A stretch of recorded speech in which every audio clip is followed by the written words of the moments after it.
Ok geng, ni Nikon D3002. Customer aku punya dah servis. Dia bila shoot gambar, ok, gambar jadi bergegak, goyang, mirror dia dalam bergoyang apa semua kan.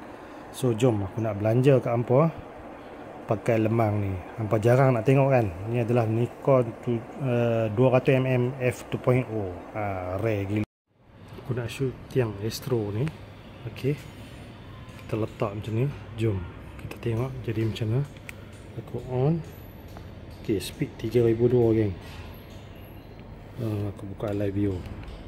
Belanja sikit kat hampa. Bokeh dah. Ok, tu sorry lah panas kan. Ok, kita tangkap lagi. Ok, aku nak pakai mode biasa pula. Bila pakai tutup live view, kita shoot. Ok, kita shoot lagi. Ok geng, aku belanja kat dia, kat apa hasil dia. Right, ni aku fokus, aku letak macam tu je lah. Jom kita tengok dia sharp tak sharp. Ok,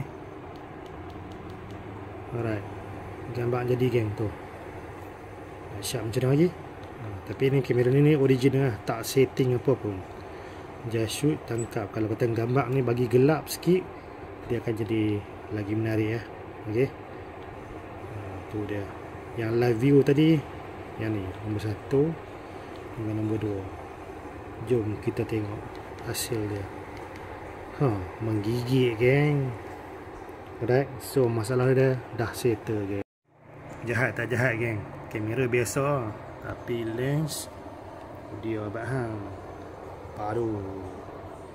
Padu